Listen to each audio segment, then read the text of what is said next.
Buenas Buenas tardes tardes. a todos.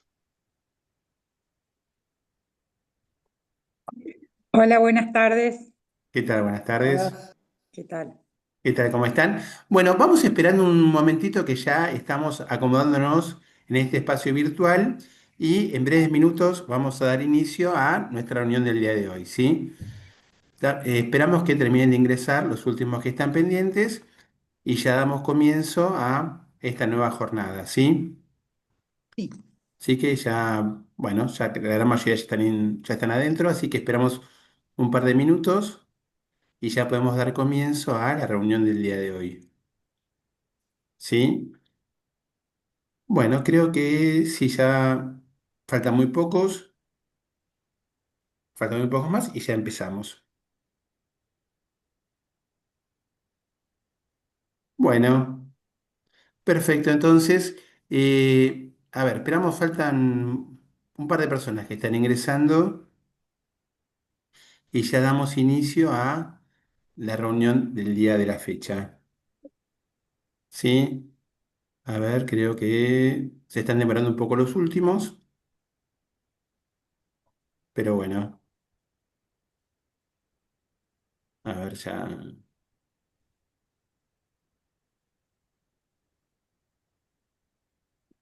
Bueno, creo que ya estamos, ¿no? Bueno, buenas tardes a todos. Le damos la bienvenida a esta jornada organizada por la Comisión de Graduados de la Facultad de Derecho de la carrera de especialización en Derecho Tributario de la Universidad de Buenos Aires. Queremos agradecerle estar con nosotros.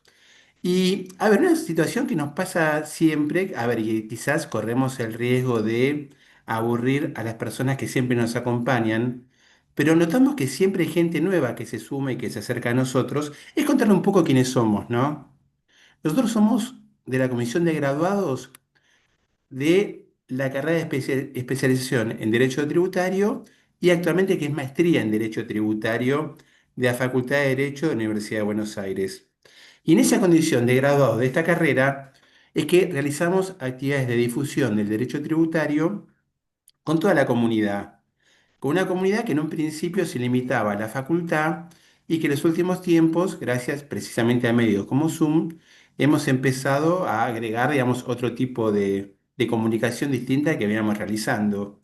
De modo tal que hacemos, como hoy, jornadas, hacemos presentaciones de libros, también tenemos presencia, digamos, en distintas redes, y todo con la misma expectativa y con la misma idea de comunicar, comentar y compartir sobre todo aquellas cosas que hemos adquirido en nuestros años de estudio en la Universidad de Buenos Aires.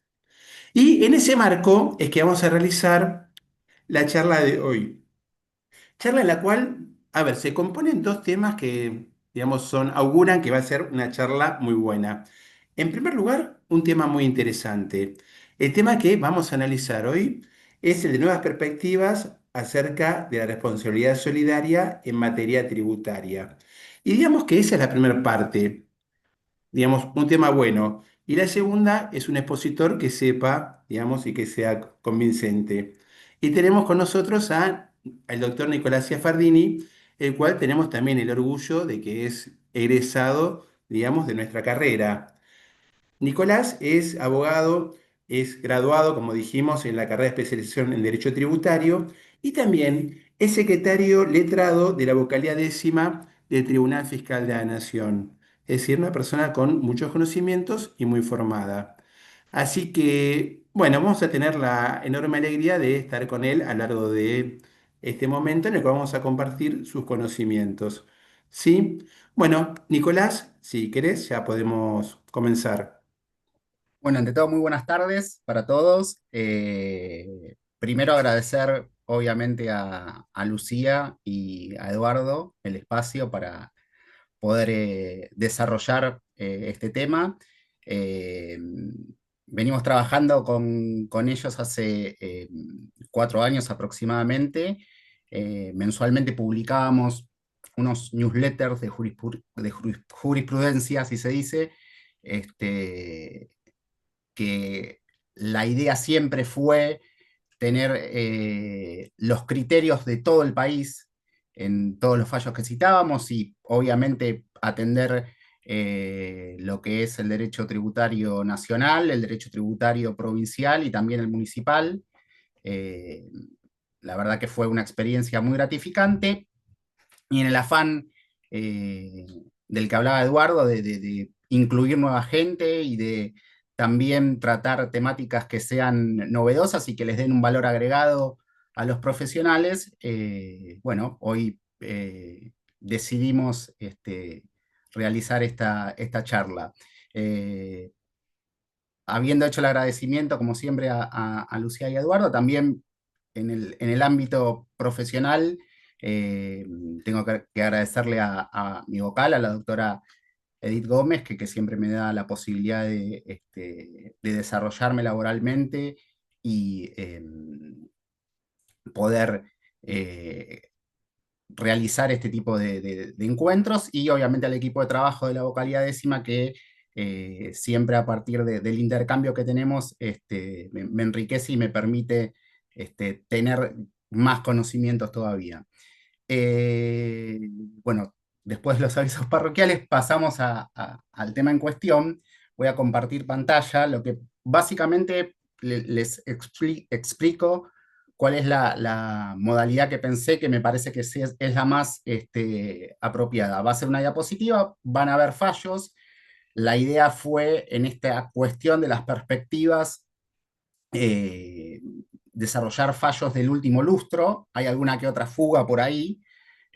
También vamos a hacer, obviamente, una introducción en la cual vamos a hablar de los caracteres de la responsabilidad solidaria en nuestro país, obviamente porque siempre tenemos gente de otros países que participa en estos encuentros. Entonces, vamos a hacer esa introducción y después nos vamos a meter específicamente en los fallos para elaborar finalmente algunas conclusiones que surgen de esta jurisprudencia y algunas ideas que se desprenden de la interpretación que subjetivamente eh, voy a realizar de esta temática.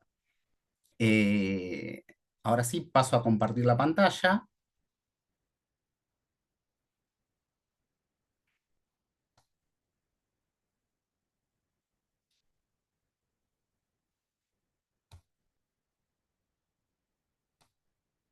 A ver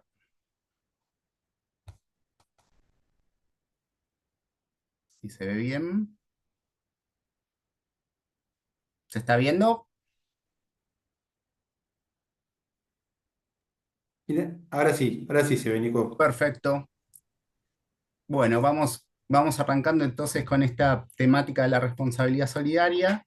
Este, mm, a ver, no está transcurriendo la página.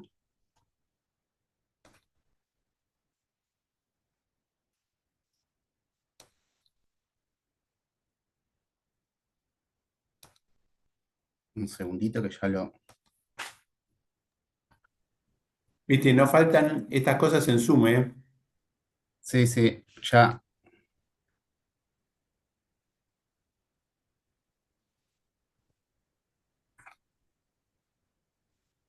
Nico, si no, sacarlo de la forma de presentación y lo vas pasando. A ver, sí, que lo... No, ¿se ve? Sí, el tema es que no pasa las diapositivas.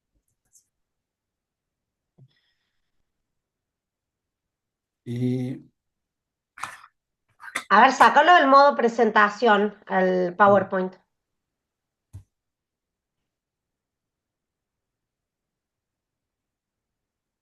Ahí está.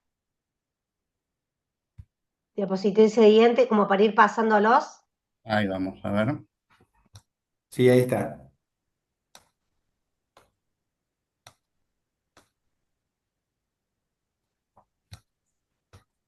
¿Ahí se ve bien? Sí, se ve bien, Sí, ¿eh? pero no pasa, a ver. ¿Ahí pasó? No. No. A ver, disculpen, O pero... capaz que arriba cliquear donde dice finalizar la presentación, ahí pasas manual.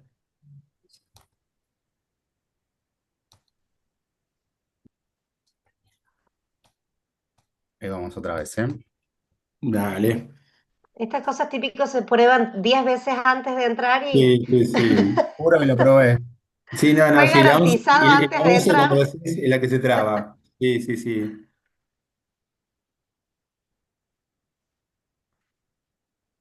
¿A vos te pasa en la pantalla si no se sabe de compartir Sí, sí, pantalla y sí, a mí me volver? pasa, no está pasando en el compartir pantalla, pero está, Ah, bueno, entonces de última sácalo y volverlo a poner el compartir pantalla, a lo mejor claro, ahí. estoy haciendo justamente eso. Bueno, esperamos así unos segundos hasta que podamos comenzar con la presentación. Ahí en el chat puse el link de inscripción para la asistencia. Completando ese formulario, se acredita la asistencia.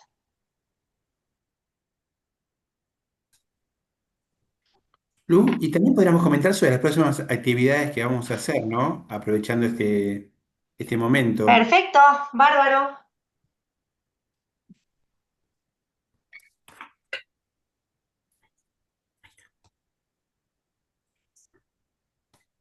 Bueno, un poco, ahí me pongo en la cámara. Bueno, un poco sí, ahí envío nuevamente el link. Un poco las actividades son, el expositor va a seguir con ya los va a introducir un poco, pero con su newsletter de jurisprudencia tributaria relevante que mes a mes subimos por nuestras redes. Nuestras redes tenemos link, tenemos Instagram y tenemos Facebook, graduados de especialización de Derecho Tributario, UBA. Así que los invitamos a seguirnos, así nosotros vamos a ir subiendo toda la información. En el mes de septiembre tenemos una jornada interuniversitaria con los graduados de la especialización de tributario de la Universidad de Buenos Aires, la Universidad Nacional de Córdoba y la Universidad Nacional de Rosario. Será presencial en Rosario, pero lo reproduciremos por Zoom. Ya también los vamos a ir informando sobre el link de acceso e inscripción. Nico, ¿cómo venimos? ¿Estás? Bien, la tengo media colgada la cuestión. Vamos una vez más intento y en todo caso, bueno, si no, Bueno, tranqui, vos lo- avísame, yo sigo con la presentación. Eso es en septiembre, los graduados de las tres especializaciones de Derecho Tributario, repito, UBA, Universidad Nacional de Córdoba y Universidad Nacional de Rosario, vamos a hacer una jornada interuniversitaria. El que se quiera ir a Rosario y estar allá presencial, por supuesto, será muy bien recibido. Y si no, virtualmente nos pueden acompañar. Como siempre, después les daremos los datos. Y en noviembre tenemos nuestra jornada anual, como siempre, en el Salón Azul de la Facultad de Derecho, presencial de la Universidad de Buenos Aires. Que bueno, todavía Lu, no vamos a... sí, no me está respondiendo el Zoom para compartir. a Este, ver. o sea, está colgado mi Zoom y no me deja subir el. Ah, claro, apagar, no me lo bloquea, digamos. Ahí está, dejaste de compartir. ¿Querés volver a compartir? A ver, trato otra vez, por última vez. En todo Dale. caso, si no, arranco. Dale. Y después de última, ¿sabes qué? Se las mandamos por el chat y que de última cada uno lo vea y si no anda, lo mandamos por el chat y que después, bueno, la próxima entonces es en noviembre, que es la jornada anual y es en la Facultad de Derecho de la Universidad de Buenos Aires. Y oportunamente les informaremos tanto el contenido de la reunión como la fecha en la cual se va a realizar. Digamos que es la fecha que marca de alguna forma el cierre de actividades en la facultad. Con lo cual, bueno, desde ya están todos invitados. Ahí se ve. Sí, a ver si lo podés mover. Pasa la pantalla. Ahí estamos. Ahí paso. Sí, sí, sí, sí, sí. ¿Ya pasó? Sí, Sí, sí, ahí se ve. ¿Eh? estamos. Tal vez en Perfecto. vista, si Sí. pones vista, se amplía toda la pantalla. Claro, no, pero había puesto vista y era como que se trababa. Digo, la Así que, vista y el PowerPoint. Donde está sí, sí, arriba. sí. Ok. Bueno, les decía, bueno, arrancando y pidiendo disculpas por el inconveniente tecnológico. eh, Como graduado la carrera de especialización del derecho tributario, no puedo dejar de mencionar, antes de comenzar la exposición sobre responsabilidad solidaria, a un gran docente y un gran vocal del Tribunal Fiscal, que fue Carlos Alberto Porta, que en estos días está cumpliendo 10 años de su desaparición física, y que, aparte de tener un gran carisma para la docencia, era una gran persona, una persona súper generosa, pero que lo que nos atañe a, a nosotros, tenía una particular forma de dar clases en las cuales nos traía extractos de determinados autores de Italia, España, en su materia, que era una de las primeras que cursábamos al arrancar la carrera de especialización, que era Derecho Tributario Sustantivo.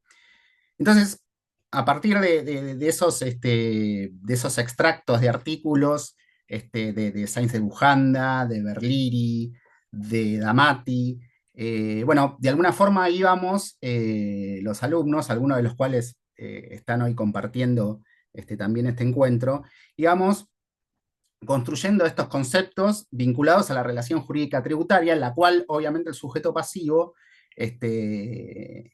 y los responsables por deuda ajena son elementos claves.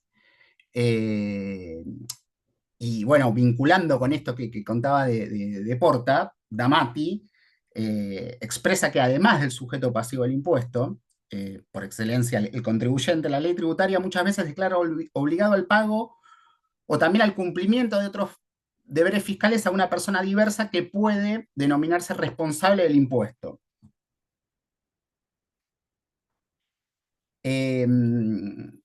Como lo señala Harach, el criterio de atribución del hecho imponible al contribuyente es necesariamente un criterio económico, es decir, el legislador elige una manifestación de capacidad contributiva y ahí grava, mientras que para los obligados el criterio de atribución, los restantes obligados, es decir, los responsables por deuda ajena, el criterio de atribución debe resultar explícitamente de la ley y puede ser de cualquier naturaleza. ¿Cómo recepta la ley de procedimiento tributario argentino esta cuestión de contribuyentes y responsables por deuda ajena? Bueno, los contribuyentes son aquellos que se hayan obligados a cumplir con su deuda tributaria a título propio. Y los segundos, la ley les impone el deber de pagar los impuestos como responsables del cumplimiento de la deuda tributaria de sus representados, mandantes, acreedores, titulares de los bienes administrados o en liquidación. A su vez, los sujetos comprendidos en esta categoría, los responsables por deuda ajena, que se hayan obligados a pagar con los recursos que esos contribuyentes a los cuales les administran o disponen o perciben. ¿Quiénes son estos responsables por deuda ajena según el artículo 6 de la Ley de Derecho Tributario, de la Ley de Procedimiento, de la 11683? El cónyuge que percibe y dispone de todas las rentas propias del otro, padres, tutores, curadores de incapaces y personas de apoyo de las personas con capacidad restringida, síndicos y liquidadores de las quiebras, directores, gerentes y demás representantes de las personas jurídicas, sociedades, asociaciones, entidades, empresas y patrimonios. Sobre este punto y sobre el siguiente, que es administradores de patrimonios, es donde vamos a desarrollar gran parte de la exposición de hoy en cuanto a la actualización de jurisprudencia, y los agentes de retención y los de percepción de los tributos, más los responsables sustitutos. Los responsables mencionados en los incisos A y E tienen que cumplir por cuenta de los representados y titulares de los bienes que administran o liquidan o en virtud de su relación con las entidades a las que se vinculan, con los deberes impuestos por las leyes tributarias a los contribuyentes en general para los fines de la determinación, verificación y fiscalización de los tributos. También esas obligaciones las deben cumplir agentes de retención, percepción o sustitución.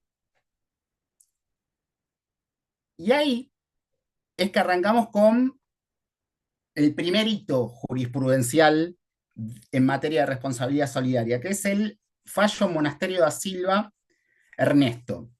El derrotero de esta cuestión tuvo sentencia del Tribunal Fiscal, sentencia de la Cámara Nacional de Apelaciones en lo Contencioso Administrativo Federal y finalmente recayó pronunciamiento en la Corte Suprema. Los hechos, básicamente el fisco imputaba la responsabilidad solidaria, dado que entendía que el actor se había desempeñado durante los ejercicios fiscales determinados como vicepresidente de Faros, que era una empresa uruguaya con sucursal en la República Argentina. En ese carácter habría conferido funciones de apoderado general de la empresa al señor José Monasterio Silva. Y este, en ejercicio de ese mandato recibido, manejó la operación de gas licuado que dio origen a la deuda fiscal motivo de la causa. ¿Qué se extrajo del análisis de los hechos? Bueno, en primer lugar, que el actor no había tenido intervención en el manejo de los fondos de la sociedad en Argentina y tampoco existía designación específica para ello. Más allá de que, aparte, se había expuesto la situación de que era una sucursal de una empresa extranjera, con lo cual era más dificultoso determinar para el fisco la efectiva intervención y las facultades del supuesto solidario. Por otro lado, habíamos hablado de que la operación que había generado la deuda tributaria era por gas licuado. Bueno, se constató que en Uruguay el señor Monasterio da Silva estaba a cargo de la unidad de negocios metales de Faros, o sea que tampoco en esa operatoria había tenido ningún tipo de injerencia. En tal sentido, la actuación en Argentina era manejada por José Monasterio da Silva, quien era sobre el cual recaía esta cuestión vinculada con el gas licuado. ¿Cuál es la conclusión de estas tres sentencias? Bueno, se rechazó la extensión de responsabilidad solidaria efectuada por el Fisco Nacional, señalando que no se verificó el incumplimiento de deberes tributarios de parte del Monasterio da Silva. No puede interpretarse, se dijo, que para la ley de procedimiento tributario bastara el simple hecho de que una persona tenga en una sociedad alguno de los cargos enumerados para extender la responsabilidad. Los que administran o disponen de los fondos de los entes sociales son quienes están obligados a cumplir con los deberes tributarios. A ellos les alcanza la responsabilidad por hechos u omisiones en que incurriesen, derivando allí la solidaridad de responder por la deuda tributaria. Los demás miembros de la sociedad que no tuvieran esas funciones no son responsables en la misma medida. Vamos a ver después esto cómo se va desagregando, lo vamos a ver en las perspectivas y lo vamos a también a ir desmenuzando a medida que vayamos mirando la jurisprudencia. La idea de esta parte de la charla es ir sacando partes de la cáscara, ir desentrañando el concepto para después entrar en las cuestiones concretas. Después, el segundo hito es el plenario del Tribunal Fiscal de la Nación en Salvatierra Mario Rodolfo, sentencia del 2 de octubre de 1975, en el cual hay una clase de la responsabilidad solidaria tributaria en el voto del doctor Francisco Martínez. Extraje algunas de las cuestiones que me parecen fundamentales. La primera y básica es que la solidaridad tributaria que establece la ley de rito fiscal funciona de acuerdo a principios propios, es decir, reafirma la autonomía del derecho tributario y obviamente expone que no se asimilan a aquellos matices vinculados con las normas del derecho privado. Por otro lado, habla de que esta responsabilidad solidaria es una obligación de garantía, en la cual los señalados solidarios no resultan deudores directos de la obligación, sino que son responsables por deuda ajena. Y ahí llega una parte fundamental en el voto. Existe una obligación principal y otra accesoria, es decir, no se da una obligación en la cual varios sujetos la tienen que afrontar al mismo tiempo, sino que existe una obligación tributaria principal en cabeza del contribuyente y, en defecto de esta, aparecen los responsables solidarios designados por ley.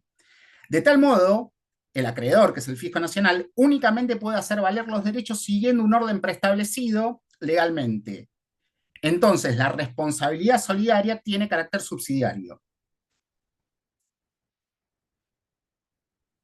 no asisten a esos solidarios el beneficio de exclusión ni el de división, es decir, que van una vez originada la responsabilidad solidaria tener que afrontar con su patrimonio esas consecuencias, pero sí el derecho de que se le exija previamente el pago al deudor principal como lo establece la propia ley. Luego hay dos fallos fundamentales que tienen que ver con la temporalidad. El primero es lo decidido en Bruti, Estela Maris, donde la Corte Suprema de Justicia receptó el dictamen de la Procuración, en el cual básicamente lo que se planteó es que no se advertía obstáculo legal para que el fisco comience el procedimiento de determinación de oficio, es decir, corra a la vista, mas no puede intimar, con el objeto de verificar la responsabilidad personal y solidaria prevista en la ley de rito fiscal, aún antes de intimar el pago al deudor principal, puesto que el establecimiento de la responsabilidad requiere de su instrumentación a través del correspondiente acto que culmina el procedimiento determinativo. Esto fue en el 2004. ¿Qué sucedió en ese trayecto? Bueno, se dieron una serie de situaciones, una serie de expedientes en las cuales los responsables solidarios que decían, bueno, esa intimación que se haga tiene que estar firme, mientras que el fisco decía, no, la intimación tiene que no ser cumplida, es decir, transcurridos los 15 días sin que el responsable principal no cumpla con la obligación, el fisco podía ir contra los solidarios. Entonces, por ejemplo, si el contribuyente apelaba ante el tribunal fiscal, ¿qué sucedía? O sea, la resolución determinativa no estaba firme y el fisco iba en este caso contra los solidarios y se terminaban acumulando generalmente las actuaciones. En algún precedente aislado lo que se dijo fue que se necesitaba que esa intimación estuviera firme, es decir, con sentencia del tribunal fiscal.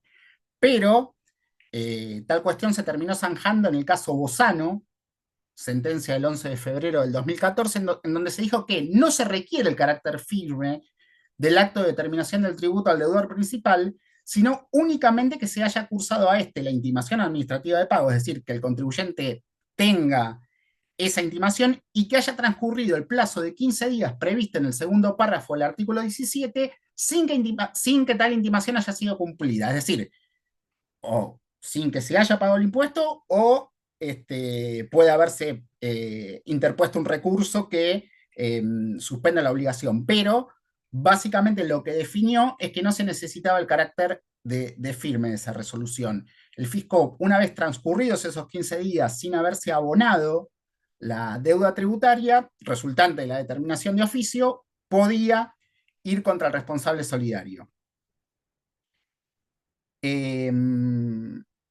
Finalmente, en esta introducción no puedo dejar de mencionar el fallo Toledo, Juan Antonio contra Arba, si bien mayoritariamente vamos a hablar de lo que es tributos nacionales. En este recorrido creo que es una de las sentencias más contundentes de los últimos tiempos en materia de responsabilidad solidaria, y lo que me pareció muy, de alguna forma, relevante para traerlo a este encuentro es que en el voto del doctor Soria lo que se expresa es la falta de razonabilidad del plexo normativo del Código Fiscal Provincial a diferencia de la Ley de Procedimiento Tributaria. Y acá que dice, bueno, en primer lugar, en Provincia de Buenos Aires el fisco podía ir simultáneamente contra la empresa y contra los solidarios. Es decir, que se quebraba esta subsidiariedad de las que había definido el doctor Martínez en el plenario de Salvatierra. Y por otro lado, ¿qué sucedía? Era a criterio del fallo, una responsabilidad prácticamente objetiva, porque la única causal de justificación era que la empresa hubiera puesto a los contribuyentes en la imposibilidad de afrontar la deuda tributaria. Mientras que, por otro lado, el vigente artículo 8, inciso A, de la ley 11.683, lo que dispone es que la liberación del apuntado responsable solidario puede ser a partir de, o sea, o tiene que probar que subjetivamente no le era atribuible tal responsabilidad. Es decir, en la comparación que se hizo en Toledo, claramente surgía que la responsabilidad solidaria tenía una mayor protección a esos sujetos que el Código Fiscal de la provincia de Buenos Aires, con lo que se concluyó que ese Código Fiscal, uno de los argumentos, era irrazonable en cuanto establecía esta responsabilidad solidaria al mismo nivel entre contribuyente y directores, y a su vez era mucho más difícil probar contra la atribución que hacía el fisco. ¿Sí? Bueno, como conclusión entonces, ¿cuáles son los presupuestos de esta responsabilidad solidaria? Fundamentalmente la existencia de deuda tributaria, la intimación al obligado principal, la subsidiariedad y el elemento subjetivo. Sobre estas cuestiones vamos a ir pivoteando a lo largo de lo que resta del encuentro. En primer lugar, vamos a hablar del primer punto, que es la existencia de deuda. También en Salvatierra, en el fallo, en el voto en minoría de la doctora González de Retcher, uno advierte una definición que me parece simple, pero, como se dice futbolísticamente, fuerte y al medio, y que nos permite entender claramente a qué se apunta con esto de existencia de deuda, que es que la obligación es una, y mientras ella esté viva, puede reclamarse su cumplimiento al responsable por deuda ajena. Es decir, esa deuda tiene que estar viva, tiene que estar vigente para poder extender la responsabilidad solidaria. Nos encontramos en este sentido con un fallo, acá hay una fuga porque la idea era exponer lo que sucedió en el último lustro, pero tenemos un fallo del 2019, pero me pareció importante traerlo, que es Cabral, Alejandro José, de la Sala 4 de la Cámara Nacional de Apelaciones en los Contenciosos Administrativos Federales, Alejandro Cabral y otro. ¿Qué había sucedido en este caso? Cuando el fisco contesta el traslado del recurso en el tribunal fiscal, el responsable principal regulariza la deuda totalmente. Y a partir de eso, ¿qué resuelve el tribunal? Que era abstracto el tratamiento de la responsabilidad solidaria. Que se dijo que el fisco acreedor tiene la facultad de exigir la totalidad de la deuda a cualquiera de los sujetos pasivos solidarios, y si se extingue para uno de ellos, tal efecto opera para todos los que se les atribuya esa conducta exigida por la norma. Acá entonces la discusión era respecto a qué sucedía con las costas. Bueno, ¿qué dijo la Cámara cuando tuvo que resolver? Los responsables solidarios se vieron obligados a iniciar la causa por el incumplimiento del deudor principal, el que luego cumplió con su obligación y los liberó a los responsables solidarios. Entonces las costas se impusieron por su orden, por considerar que no había vencido en la causa. Entonces, extinguida la deuda de forma total, se extingue para el contribuyente, en este caso por el pago, se extingue para los solidarios. Ahora, bien sabemos, los que hacemos derecho tributario, tanto en el tribunal como en el fisco, como en la parte privada, que hemos tenido en los últimos años muchas moratorias con planes de facilidades súper beneficiosos para los contribuyentes para regularizar la deuda. ¿Y qué pasa en este caso si un deudor principal regulariza en un plan de facilidades de estos que son largos, cómodos? ¿Qué pasa con la responsabilidad solidaria atribuida? Bueno, respecto a puntualmente la última ley de moratoria, que es la 27743, en el caso Grafinia, la sala D del Tribunal Fiscal señaló que no estaba controvertido que la obligada principal se había acogido a un plan de facilidades, con lo cual tal regularización implicaba que la intimación de impuestos más accesorios y la sanción de multa respecto al apelante, el señor Grafinia, devenía abstracta.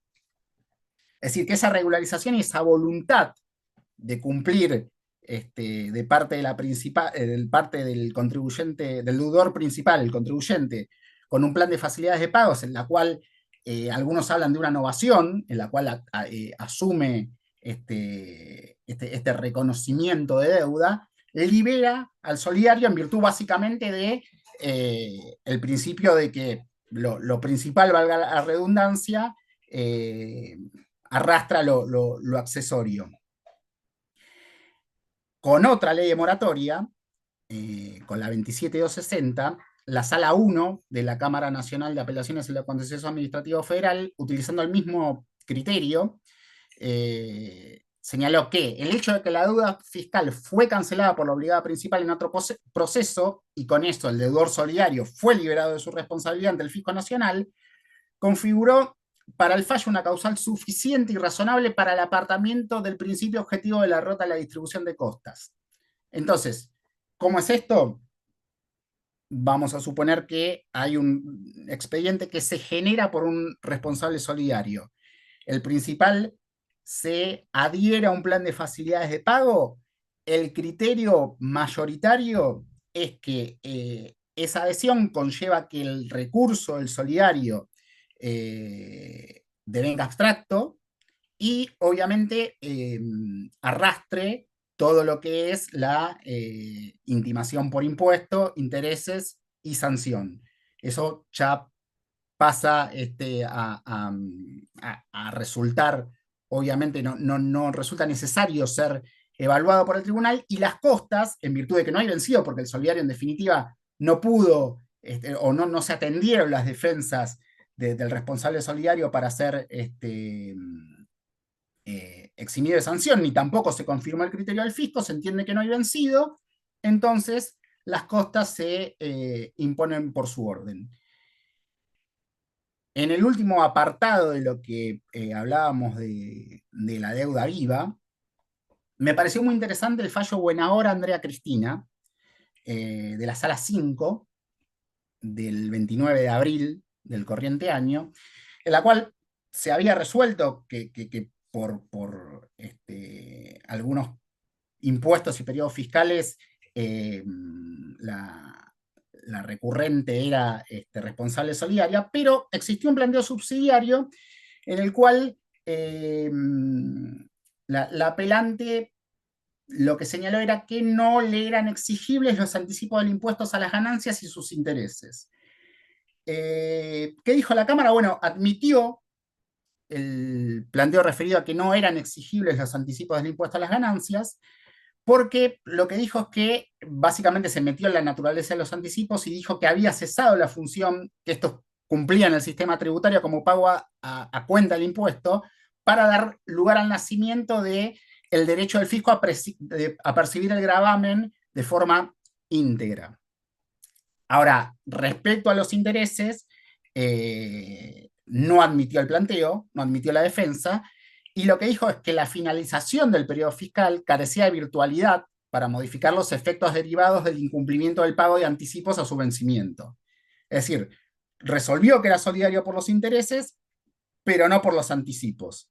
Me pareció un fallo para subrayar en este lustro, porque bueno, se mete se adentra en la cuestión de los anticipos, que es algo que tiene bastante conflictividad dentro del derecho tributario. Hablábamos de la intimación al principal como otro de los caracteres y la subsidiariedad. En otra de las fugas, en otro de los fallos que se escapan de este último lustro, Pais Ernesto Raúl, lo que sucedía era que de la Sala D del Tribunal Fiscal, el recurrente había puesto la falta de legitimación activa, diciendo que el fisco no había cumplido con esa secuencia prevista en la Ley de Procedimiento Tributario. Dado que los hechos de la causa tenían que ver con un plan de facilidades que había resultado caduco respecto al principal, es decir, que había renacido la deuda, el fisco fue contra la contribuyente no abonó, y ahí recién fue contra País, iniciando el procedimiento determinativo y culminando luego con la intimación del impuesto. Lo que dijo el Tribunal Fiscal fue que el fisco había cumplido con esa intimación previa al deudor principal una vez caduco el plan, es decir, caducó el plan, el fisco intimó al ingreso, la deudora principal no cumplió, y ante ese incumplimiento inició el procedimiento de determinación de oficio al responsable solidario, quien a su vez pudo defenderse.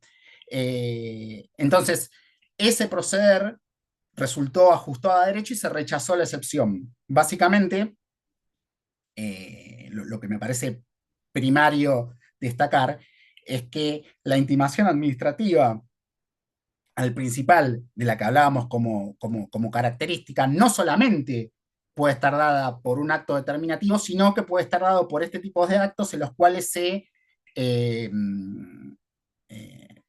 reclama una deuda tributaria por afuera del procedimiento determinativo. Sí, lo que esto genera es que al responsable solidario sí o sí se le tiene que hacer el procedimiento determinativo, es decir, se tiene que permitir que haga un descargo, que aporte sus defensas y después eventualmente estarán las instancias recursivas correspondientes. Una cuestión básica y muy importante acerca de esta intimación administrativa es el tema de la notificación. O sea, ¿qué sucede? Eh, como una cuestión básica, el deudor principal tiene que estar bien notificado. Esto no sucedió y motivó que se revocara, que se declarara nulo el acto determinativo.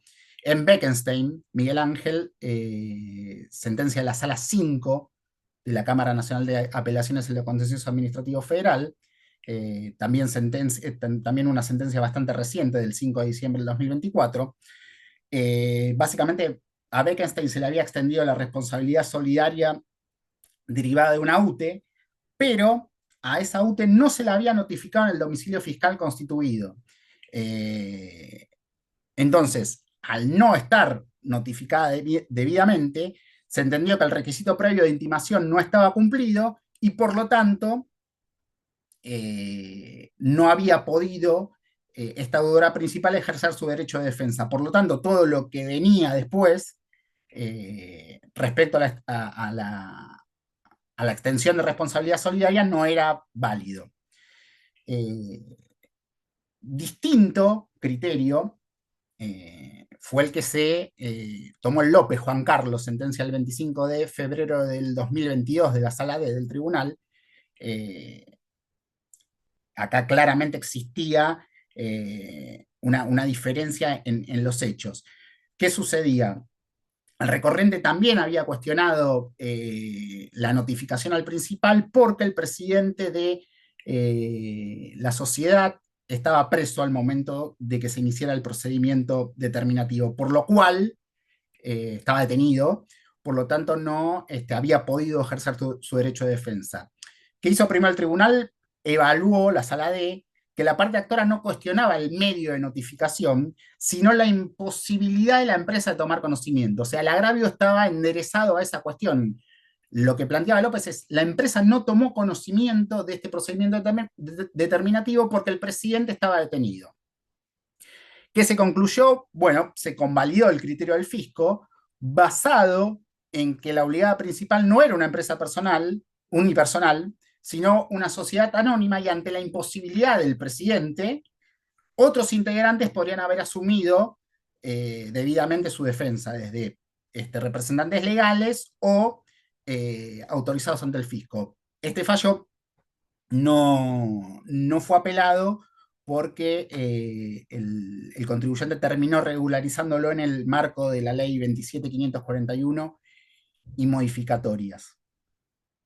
Bueno, acá vienen dos fallos que son bastante interesantes en cuanto a la subsidiariedad y que tocan varios temas que hacen a lo cotidiano del tribunal y también a las cuestiones en las que se puede encontrar el fisco y los que y aquellos que trabajan en el ámbito privado. Básicamente era un ajuste por facturas apócrifas por compra de cereal. Entonces, cuando al momento el fallo es Pueblo Chico, de la Sala A, sentencia del 27 de marzo del 2024. Es un ajuste por compra de cereal cuando al momento de ejercer su defensa, la empresa que dice, bueno, no, en realidad fue el intermediario el que generó esta operación fraguada. Vayan a reclamarle a él en virtud del artículo 8, inciso E, que es aquel, después lo vamos a ver más en profundidad, que establece la responsabilidad para terceros que facilitan la evasión del tributo. ¿Y qué le dice la sentencia? La sentencia dice, Pueblo Chico lo que está intentando es endilgar el cumplimiento de sus deberes fiscales a otros sujetos, lo cual es improcedente más que nada porque la deuda era de Pueblo Chico, o sea, Pueblo Chico se había deducido gastos y computado crédito fiscal impugnado, era él el que tenía la deuda tributaria, y lo que hacía era señalar al intermediario. La deuda tributaria estaba en cabeza de Pueblo Chico. Que se concluyó, bueno, obviamente en esta improcedencia, y que ello resultaba independiente de los futuros procesos que el ente fiscal pudiera cursar a las distintas personas que participaran en las irregularidades detectadas. Es decir, básicamente lo que le dijo es, primero cumplí vos, Pueblo Chico, y después vemos qué sucede con los intermediarios que vos señalás. Otro caso con un matiz similar se dio en Bulpes. La sala D sentencia el 27 de marzo del 2024. Acá también era un ajuste por facturas apócrifas, y lo que dijo la empresa es que en realidad se había violado la cuestión se había vulnerado la cuestión de la secuencia de la responsabilidad solidaria, porque entre él y el proveedor existía una suerte de solidaridad de hecho en el pago de impuestos eventualmente omitidos, en virtud del artículo 8, inciso I, de la ley de procedimiento, que dice básicamente que los contribuyentes son responsables solidarios por sus compras cuando reciban facturas apócrifas y tengan que constatar su adecuación. El agravio se rechazó porque no se trató de hacer cargo a la actora de las inconsistencias que tenía su proveedor, sino que, al igual que en Pueblo Chico, lo que se impugnó fue que había ingresado impuesto en defecto en virtud de haber computado crédito fiscal que no era verídico. Entonces acá vemos cómo en dos expedientes se intentó de alguna forma quebrar la cuestión de la subsidiariedad y esos agravios no tuvieron suerte. Un tema importante también en estos últimos, en este recorrido que estamos haciendo, es el aspecto infraccional y la responsabilidad penal. Básicamente, como principio, para que lo tengan en claro, quienes también recién se adentran en esto del derecho tributario, es que la participación en la infracción tributaria por parte de los sujetos responsables se juzga y sanciona independientemente de su responsabilidad en el cumplimiento de la obligación tributaria ajena. Básicamente lo que dice es, vamos a hacer una extensión de responsabilidad solidaria y vamos a eventualmente imponerte alguna multa de corresponder. En el fallo Erra, la Sala B del Tribunal Fiscal de la Nación trajo a colación cuál es el sustento jurídico de esto, que básicamente es el artículo 55 de la Ley 11.683, que establece la posibilidad de que estos responsables solidarios sean sancionados con las multas del artículo 45 y 46 de la Ley 11.683. Lo que dijo en su momento la Cámara, la Sala 3 en Costa, Roberto, otra fuga que tuvimos del 28 de abril del 2010, es que para imponer una multa a los administradores de la sociedad, en tanto responsables solidarios de ella, o sea, se determina que son responsables solidarios. Bueno, Ahora bien, su conducta debe ser ponderada a la luz de lo previsto en la norma sancionatoria. Ahora vamos a ver cómo se plasma esto, pero me parece importante hacerlo, repetirlo. Para imponer una multa a los administradores de la sociedad, en tanto responsables solidarios, su conducta debe ser ponderada a la luz de lo previsto en la norma sancionatoria, pues no alcanza con que hayan incumplido los deberes que incumplido con los deberes que le incumbían dentro del ente. Es decir, que se necesita un algo más. Tenemos la responsabilidad solidaria, pero para aplicar una multa necesitamos algo más que nos haga concluir en la concreción de un ilícito tributario. Obviamente la línea es finita, pero vamos a ver, en este caso, que es Goldac, Eugenio, sentencia del 11 de junio del 2019, que lo que había pasado era algo que había nombrado yo en uno de los fallos anteriores, en PAIS. Era el mismo supuesto. Un plan de facilidades caduco, el organismo recaudador intimó la deuda tributaria, ante la falta de pago, inició el procedimiento establecido, el procedimiento determinativo, intimó impuesto, intereses y aplicó una multa. Sobre la multa,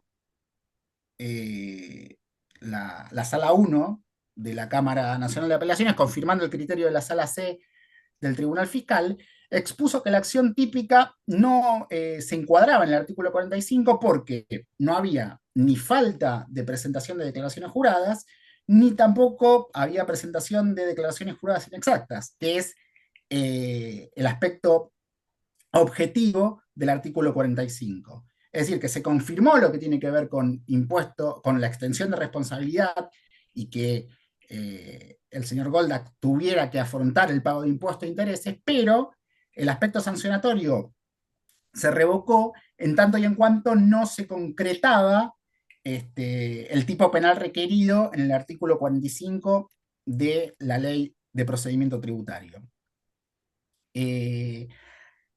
Vamos a ir con dos fallos de la Sala 4, ahora, de la Cámara Nacional en lo Contencioso Administrativo Federal, que se meten en un tema que es tocante a esto de la responsabilidad penal, que es qué sucede cuando tenemos un proceso penal simultáneo o resuelto, en el cual también vemos que se chocan o que se liman estas cuestiones de el aspecto subjetivo. En este caso, Enríquez, lo que sucedía era que en la causa criminal se había juzgado la conducta en relación con el delito de evasión agravada, previsto en el artículo 2 de en aquel momento la ley 23.771, concluyéndose que la falta de pruebas, por falta de pruebas, no estaba acreditada la participación en las maniobras endilgadas al señor Enríquez. La Sala 4 de la Cámara, al revisar la determinación, señaló que estaban en juego los deberes tributarios que tuvo a su cargo el actor en su carácter de socio de la deudora principal. Entonces, la sentencia consideró que prescindiendo expresamente de la configuración del delito, a lo cual se refirió la sentencia penal, por el cargo que revestía Enríquez, las tareas que desempeñaba en el giro de la sociedad y las demás circunstancias del caso, no podía el actor verse desvinculado de sus responsabilidades societarias e impositivas. Ello sin perjuicio de la posibilidad que conservaba de iniciar la acción de regreso contra la sociedad. La misma Sala 4 tuvo anteriormente un criterio que no es contradictorio porque, a ver, esto tiene que ver muchas veces con la casuística y con lo que surge de cada fallo. En Rimedio, Gabriel Mariano, lo que dijo fue: los hechos discutidos en la causa penal, que en ese momento estaban en curso, mostraban una conexidad que permitía razonablemente presumir que la solución que se arbitrara podría influir en la determinación de la responsabilidad solidaria por los tributos reclamados a la deudora principal. Es decir, que acá el aspecto subjetivo directamente se superponía. Ese análisis, esa cuestión que esgrimía la actora como defensa, podía influir tanto en la cuestión penal como en la extensión de responsabilidad solidaria. Entonces, ¿qué resolvió la Cámara resolvió suspender el trámite de ese juicio a las resultas de lo que se decidiera en el proceso criminal iniciado con la denuncia efectuada por el Fisco Nacional y de conformidad con el Instituto de la Prejudicialidad Penal. Y obviamente a los fines de evitar el dictado de sentencias contradictorias. Ahora sí, específicamente nos vamos a meter en lo que es la responsabilidad de directores, gerentes y demás representantes. En primer lugar, para eso, vamos a hacer la introducción de qué es lo que dice el artículo 8, inciso A, de la ley 11.683, que básicamente prevé la extensión de responsabilidad solidaria a todos aquellos sujetos que habíamos hablado al principio de la exposición: padres, tutores, síndicos, directores, administradores de patrimonios, cuando por incumplimiento de sus deberes tributarios, palabra clave esta, o sea, es decir, existe un deber tributario en cabeza de estos sujetos, no abonaran oportunamente el debido tributo si los deudores no regularizaran su situación fiscal dentro de los 15 días de la intimación administrativa de pago. Vean acá que no habla de determinación de oficio, sino que habla de intimación administrativa de pago, un concepto mucho más amplio, y aclara expresamente ya que se trate o no de un procedimiento de determinación de oficio. Después, obviamente, hay un segundo párrafo que refiere a aquellos socios de la extensión de responsabilidad solidaria a socios de sociedades irregulares o que no han cumplido con requisitos esenciales en su formación. Los restantes responsables solidarios establecidos por el artículo 8 son síndicos de concursos y quiebras, los cuales, sin perjuicio de lo ya dicho en el inciso A, tuvieran algún tipo de responsabilidad por no cumplir con las gestiones en periodos anteriores y posteriores a la iniciación del juicio falencial respectivo. Lo mismo, también se extiende la responsabilidad solidaria respecto a agentes de retención y percepción, sucesores a título particular en el activo y pasivo de empresas o explotaciones que las leyes tributarias consideren como una unidad económica.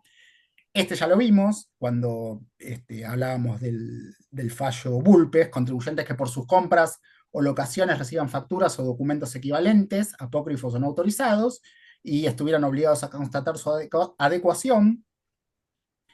Este párrafo, este inciso, lo vamos a ver más en profundidad, que son los terceros, que cuando no tuvieran deberes tributarios a su cargo, faciliten por su culpa o dolo la evasión del tributo, y aquellos que faciliten dolosamente la falta de ingreso al impuesto, siempre que se haya aplicado la sanción correspondiente al deudor principal o se hubiera formulado denuncia penal en su contra. Vamos a ver cómo funciona esto dentro de un ratito. Excedentes de créditos tributarios respecto de deuda tributaria de sucesionarios y hasta la concurrencia del importe aplicado a su cancelación, y cualquiera de los integrantes de contratos asociativos, UTES, agrupamientos de colaboración empresaria, consorcios, obviamente solidarios cuando ese conglomerado no cumpla con sus obligaciones tributarias. Bueno, el artículo 8, inciso A, específicamente tuvo una reforma por la ley 27430 de finales del 2017. Anteriormente se hablaba de que no existiría la responsabilidad solidaria para esos, insisto, responsables del inciso A, ale, de la ley, del artículo 6 de la ley 11.683. Se decía que esa responsabilidad personal y solidaria no existiría cuando se demuestre que los representados, mandantes, etcétera, los han colocado en la imposibilidad de cumplir correcta y oportunamente con sus deberes fiscales. La norma vigente dice que no existirá esta responsabilidad personal y solidaria respecto de aquellos que demuestren debidamente que dicha responsabilidad no les es imputable subjetivamente. Claramente, por lo menos desde mi punto de vista, acá existe una expansión consagrada legalmente de las posibilidades del contribuyente para probar en contrario a la responsabilidad solidaria atribuida.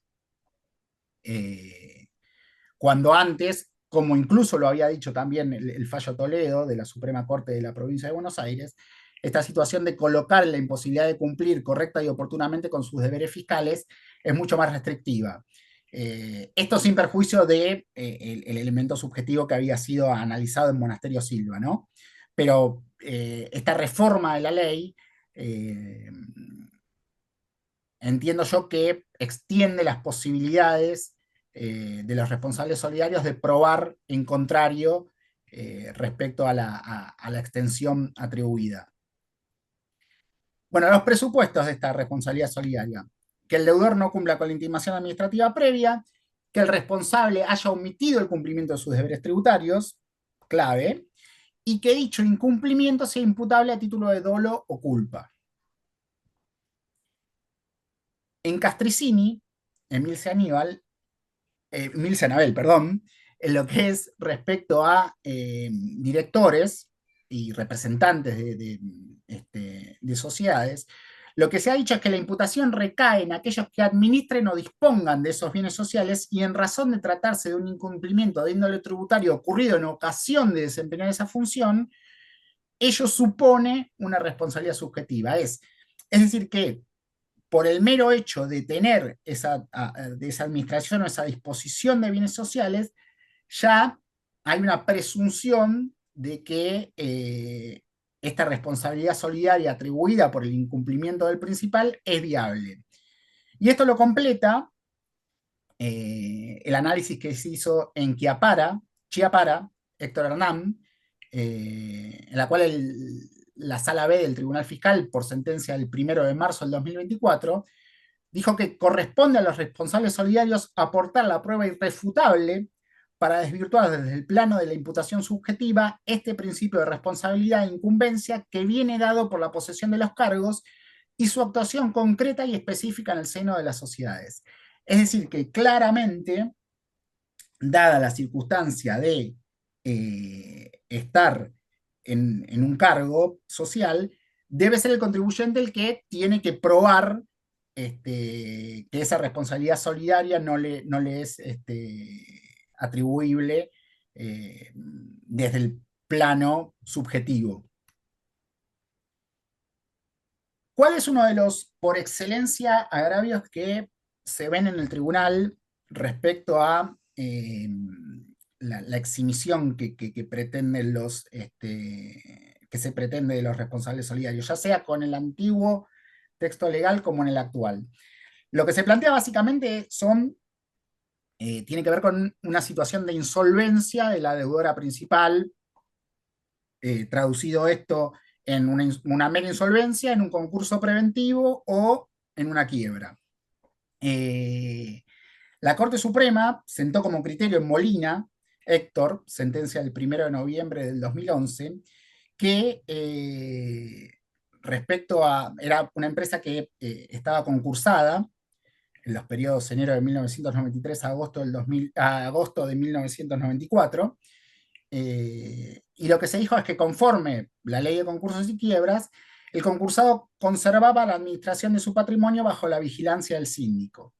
Recién con la quiebra, decretada en septiembre del 94, las autoridades de la sociedad quedaron impedidas para ejercer la disposición a administración que hasta allí le correspondían. Es decir, que esta empresa concursada, o durante esa etapa de concurso preventivo, los responsables, las autoridades de la sociedad, seguían para el fisco teniendo responsabilidad solidaria respecto a, en este caso, los periodos que se habían determinado. Y vamos a ver que, sin perjuicio de este criterio sentado por la Corte en Molina, existieron en los últimos años una serie de fallos vinculados con esta cuestión de la situación de insolvencia. El primero al que les voy a referir es Arcucci, Claudio Mar y otro, en el cual básicamente lo que ellos planteaban era que la sociedad, al momento del dictado de la determinación del acto determinativo, había quebrado y por lo tanto estaban desapoderados de la administración de la empresa. Lo que se le contestó, o la conclusión de la Cámara, fue que este agravio era improcedente, en tanto lo que debían probar era que al momento en el que se habían generado, una cuestión clave es el tiempo, los responsables solidarios, en el momento en que se habían devengado las obligaciones tributarias, la empresa no estaba en quiebra, con lo cual era en ese momento en el cual ellos tenían que demostrar esa imposibilidad de cumplir oportuna y debidamente con las obligaciones fiscales, no al momento de la intimación de pago. Es decir, los responsables, la responsabilidad solidaria era procedente en tanto y en cuanto en los periodos determinados no, los responsables no habían podido probar que la empresa los había de alguna forma puesto en esta imposibilidad de cumplir con la obligación tributaria. En Enríquez, que ya vimos lo que se había decidido en materia penal, el planteo fue más allá. Lo que se dijo es que el fisco, al existir una quiebra, primero el fisco debía intentar satisfacer el crédito en la quiebra y después ir contra el solidario. Bueno, básicamente se planteó la misma cuestión. Al momento en el cual las deudas tributarias, en los periodos en los que se originaron, el responsable solidario estaba en pleno en pleno ejercicio de su cargo y de la administración y disposición de bienes sociales. Por lo tanto, esa extensión es procedente. En Bargut Nazario, de la Sala C, del 16 de diciembre del 2022, básicamente la situación estaba muy vinculada a lo que había pasado en Molina. Estado concursal de la deudora principal, y lo que se señaló fue que ni el estado de cesación de pagos invocado ni el posterior concursal de la sociedad había desobligado a los directores, pues la intimación realizada por el fisco a la firma tuvo por objeto el pago del IVA en un lapso durante el cual tanto la sociedad como sus solidarios se encontraban legalmente habilitados para dar cumplimiento a sus deberes y obligaciones fiscales. Finalmente, para cerrar este tema, en Ávila, Graciela Beatriz, lo que se había opuesto era una crisis económica financiera del deudor, no traducida en un proceso falencial, y se citó lo resuelto en la causa Ripa, Jorge Joaquín, de la Sala B del Tribunal Fiscal, del 9 de mayo del 2002, en donde me quedo con esta frase para finalizar esta cuestión. No puede sentarse por principio que las dificultades por las que atraviesa una empresa puedan servir de razón liberatoria a las obligaciones fiscales, no solo para ella, sino también para sus responsables por deuda ajena, puesto que ello conspira precisamente contra la garantía del crédito fiscal que se ha querido instrumentar con el sistema de responsabilidad solidaria. Creo que queda claro, surge a las claras, que invocar estas dificultades financieras, si no está sustentado en los periodos determinados, o sea, una insolvencia o una dificultad económica sobreviniente a los periodos determinados, parece mayoritario, casi por unanimidad, que no tiene ningún tipo de relevancia a los fines de terminar definiendo la extensión de la responsabilidad solidaria. Un caso interesante, a mi entender, fue Nigro Jorge Daniel, sentencia del 4 de octubre del 2024 de la Sala D, la confirmó la Sala 4 de la Cámara el pasado 15 de mayo. ¿Qué sucedía acá? El señor Nigro era presidente de una empresa, se había tomado licencia. Cuando vuelve de su licencia, no puede acceder a los libros, manda cartas documento al contador y al vicepresidente, y en ese momento se inicia la inspección del fisco, que desemboca en la determinación de oficio. Entonces, ¿qué dice Nigro? Bueno, yo estuve, no pude acceder, por lo tanto no pude durante esa etapa de inspección, en virtud de este conflicto societario, atender debidamente a la fiscalización. Lo que se dijo en primer lugar fue que este conflicto suscitado en diciembre del 2019 resultaba posterior a cuando las obligaciones tributarias reclamadas se habían generado, que eran los periodos de ganancias 2015 a 2018. Y a su vez, la mera interposición de una carta de documento, o de sendas en este caso, porque había una para el contador y una como para el presidente, no habían sido seguidas posteriormente ni por un canal judicial, o por lo menos no se había probado que Nigro hubiera ido contra estas personas en términos judiciales, ni tampoco que ese conflicto se mantuviera al momento en el cual se inició el proceso el procedimiento de responsabilidad solidaria sobre Nigro. Es decir, no existían constancias de que ese conflicto estuviera latente, simplemente se había aportado una carta documento. En efecto, esta simple pieza aportada no demostraba que Nigro en los periodos determinados se hubiera encontrado en una situación desventajosa para cumplir con sus deberes fiscales.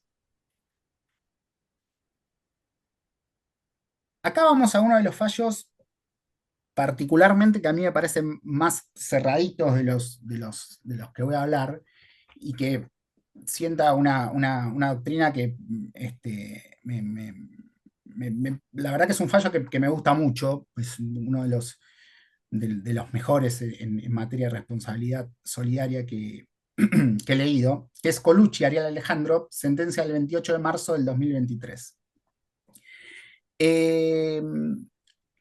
Tanto en primera instancia como durante el recurso del actor, lo que se había dicho era que al momento del vencimiento y pago de la declaración jurada, el señor Colucci era director suplente. Por lo tanto, no tenía vinculación con la determinación del impuesto, que obviamente en virtud del principio de autodeclaración lo había hecho la empresa en un momento determinado. Entonces, lo que la Cámara dijo fue: debiéndose atender al ejercicio real y efectivo de la administración societaria y a la existencia de un factor subjetivo de atribución, tales extremos no se verifican, y tampoco puede inferirse que la circunstancia de que el señor Colucci figurara como firmante en cuentas bancarias de titularidad de la obligada principal fuera un motivo para extender la responsabilidad solidaria. Es decir, pasando en limpio, Colucci había renunciado a su carácter de vicepresidente, nada más tenía el carácter de director suplente, y figuraba como firmante en cuentas bancarias. En virtud de eso, el fisco le atribuye la responsabilidad solidaria relativa a directores, gerentes y demás representantes. ¿Qué dice la Cámara como conclusión, que me parece algo súper válido? Que si nosotros avaláramos que el cese de las funciones, que el cese de la función, asimilar el cese de las funciones con los periodos determinados, implicarían que si un director se desvinculó con posterioridad al cierre del ejercicio fiscal, pero antes de la confección, presentación y pago de la declaración jurada respectiva, resulte obligado a responder cuando, por ejemplo, un tercero podría no incluir en la determinación del tributo de la sociedad parte de las rentas generadas en el ejercicio económico, con el fin de disminuir la carga tributaria de la compañía. Es decir, si yo tengo un ejercicio fiscal que va del 1 de enero vamos a suponer, del 2024 al 31 de diciembre del 2024, en ese momento, en diciembre, renuncio,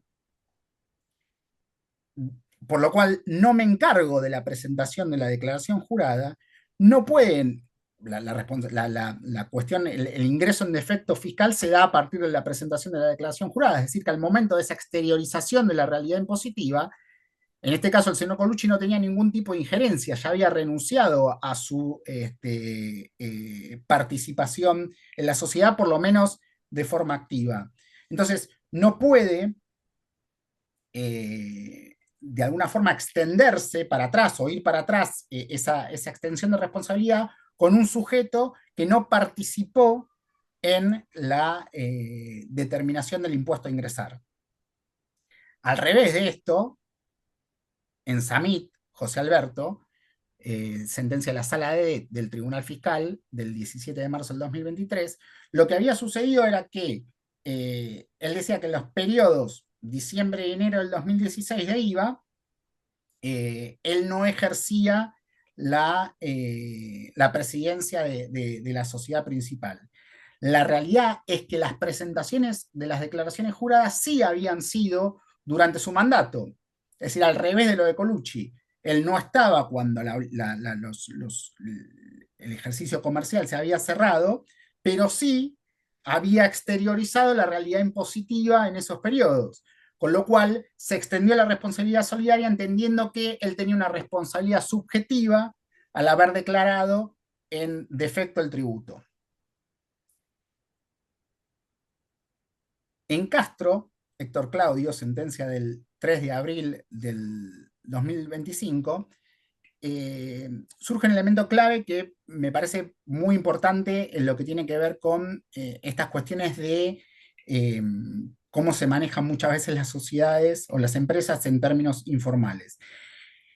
Se había extendido la responsabilidad solidaria a Castro. Castro, como defensa, había dicho que había renunciado oportunamente a su cargo en la sociedad, pero eso no estaba registrado, no había ningún tipo de exteriorización de eso.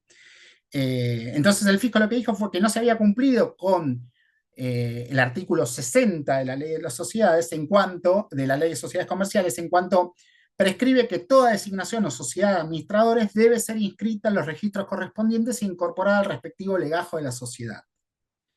Es decir, al no inscribirse en los registros correspondientes, no era oponible al fisco, por lo tanto, para el fisco resultaba,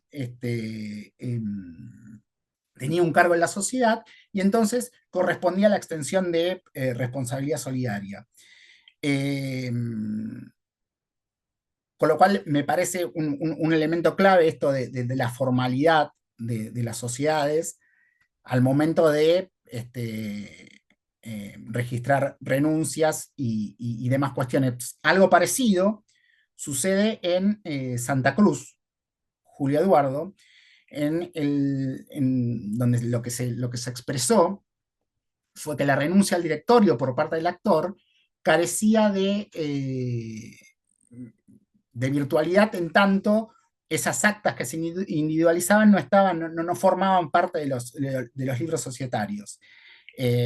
Con lo cual, tanto al momento que se tornaron exigibles las obligaciones tributarias, como a la fecha en que fue intimada el pago de la FIP, el actor, en ese momento la FIP, el actor revestía la condición de presidente de la sociedad. Y acá vamos a entrar en un elemento clave que la Cámara, la Sala 4, utiliza como agregado para fundar su criterio. Dice, el actor no cuestionó el alcance otorgado a su condición de administrador de relaciones de la clave fiscal. Y sobre esto vamos a hacer bastante hincapié en los próximos minutos. Ese carácter de administrador de relaciones de la clave fiscal, además de esta cuestión de las actas en donde no surgía la renuncia como presidente, para la Cámara fue fundamental para concluir en el ejercicio real y efectivo de la administración de la sociedad y poder validar la responsabilidad solidaria atribuida. En Sarlenga, Fernando Manuel, que es sentencia del 28 de febrero del 2024 y fue confirmada ayer, 24 de junio, por la Sala 4 de la Cámara. O sea, como verán, estuvimos, no es por hacer autobombo, pero estuvimos hasta los últimos minutos recabando fallos para la exposición. Eh, Básicamente lo que se dijo es que la alegada cesación de funciones que hacía el señor Sarlenga como gerente del contribuyente no resultaba oponible a terceros, dado que recién se había inscripto en el año 2015. Es decir, Sarlenga se intentaba eximir por una supuesta renuncia en 2006, cuando esa renuncia recién había sido pública en el 2015. Con lo cual quedan claros en esta familia de fallos que venimos desarrollando respecto a las sociedades y a los responsables solidarios, que tiene que haber un cumplimiento de la ley de sociedades comerciales en cuanto a las altas y bajas de directores, presidentes y demás responsables del giro de la sociedad. Bueno, acá vamos a hablar de dos fallos de la sala 2 de la Cámara Nacional de Apelaciones en la Contencioso Administrativo Federal, que han resultado bastante polémicos dentro de lo que es la jerga tributaria. Los dos casualmente resueltos por la sala D del Tribunal Fiscal. En ambos se revocó, tanto en Tejeda como en Gómez, que lo vamos a ver ahora. Básicamente, en el caso de Tejeda, no revestía, se determinó que no revestía la recurrente a la fecha de emisión del dictamen la calidad de gerente, había renunciado y estaba correctamente, se había dejado correctamente sentado esta situación. Pero para la Cámara, aún en defecto de esta situación, entendió que correspondía a esta atribución de responsabilidad por director, gerente y demás representantes en virtud de tener la disponibilidad de la clave fiscal, o sea, ser administrador de la clave fiscal. Y también por ser representante legal en una cuenta bancaria. Es decir, no cumplía con esta cuestión de la que hemos desarrollado en Castricini y en Chiapara, no cumplía con ese cargo, objetivamente, pero aún no cumpliendo con ese cargo, la Sala 2 entendió que esa responsabilidad solidaria, que insisto, es intensa en cuanto la carga de probar recae en el responsable solidario, aún en defecto de esa situación clave, la Cámara entendió que por ser administradora en este caso, de la clave fiscal y representante de una cuenta legal bancaria, estaba incluida en el inciso A de la ley de procedimiento, del artículo 8 de la ley de procedimiento tributario. Entonces, revocó el fallo y confirmó la extensión de responsabilidad solidaria. Lo mismo ocurrió con Gómez. Después, con Gómez, vamos a hablar más, más en detenimiento los hechos, porque me parece importante lo que es la parte de las perspectivas esto. Aquí en Gómez lo que se dijo fue que resultaba innegable la vinculación del apelante a la administración de la sociedad y su participación en ella, así como la facultad de disposición de su patrimonio, pues independientemente de la formalidad de su cargo como director suplente, o sea, en este caso era director suplente Gómez, contaba con un poder vigente otorgado con habilitación para actuar ante la Administración Nacional y se le otorgó la explícita autorización para efectuar pagos, lo que era demostrativo de su potestad respecto del manejo de los fondos de la sociedad. Es decir, por tener un poder general vigente de administración con autorización, con facultades para actuar ante la Administración Nacional y por poder efectuar pagos, se entendió que, y con la posibilidad también de contar endosos, se entendió que estaba a cargo de la dirección de la sociedad anónima. Insisto, vamos a hablar después como spoiler. Para mí estos dos fallos son polémicos, en tanto y en cuanto, no cumpliéndose la condición objetiva de la, igualmente aplican el inciso A, como si tanto Tejeda como Gómez Florentino hubieran ocupado cargos. más adelante va a quedar mejor, espero que mejor explicitada esta cuestión. Voy con dos fallos que me han gustado mucho también. Uno es González Dora Beatriz, de la Sala D del Tribunal Fiscal del 30 de octubre del 2023, que fue confirmado por la Sala 3 el 22 de agosto del año pasado, que en este caso la señora González era vicepresidenta de la deudora principal, con lo cual mal podía sostenerse, según los fallos, que hubiera actuado con dolo o culpa cuando no había sido convocada para ejercer la presidencia del directorio, ni fueron tampoco recabadas por el fisco actas que le hubieran designado en ese carácter en los periodos determinados. Además, tampoco se resaltó que el fisco hubiera aprobado el desarrollo en forma efectiva del cargo que detentaba, o que fuera ella la que librara los cheques o ordenara los pagos, ni que gestionara la parte administrativa y o fiscal, o tuviera a su cargo pagar las cargas sociales, o que incluso presentara declaraciones juradas. Es decir, no tenía ningún tipo de vínculo con la deuda originada por la sociedad, en tanto y en cuando claramente se notaba que no había tenido a su cargo deberes tributarios. En resumen, concluye los fallos, nada más estaba el carácter formal de vicepresidenta y un elemento importante, subrayenlo porque lo vamos a ver después, y esposa del presidente, lo cual en este caso no era suficiente para indicar la responsabilidad por las deudas del ente. El otro fallo que me parece muy interesante, también confirmado por la Cámara Nacional de Apelaciones en lo Contencioso Administrativo Federal, fue Fernández Marina Josefa. La sentencia del tribunal de la Sala A fue el 26 de junio del 2023 y la de la alzada el 7 de noviembre del 2023. Acá el criterio del organismo no estaba vinculado con el inciso A, de directores, gerentes y demás representantes, sino que lo que se basaba el fisco era en el artículo 6, inciso E, que habla de administradores de patrimonios, incluidos los fiduciarios, empresas o bienes que en ejercicio de sus funciones puedan determinar íntegramente la materia imponible que graban las respectivas leyes tributarias con relación a los titulares de aquellos y pagar el gravamen correspondiente, y en las mismas condiciones los mandatarios con facultad de percibir dinero. ¿Qué pasaba con la señora Fernández? Bueno, la señora Fernández tenía un poder general amplio otorgado a favor de la recurrente,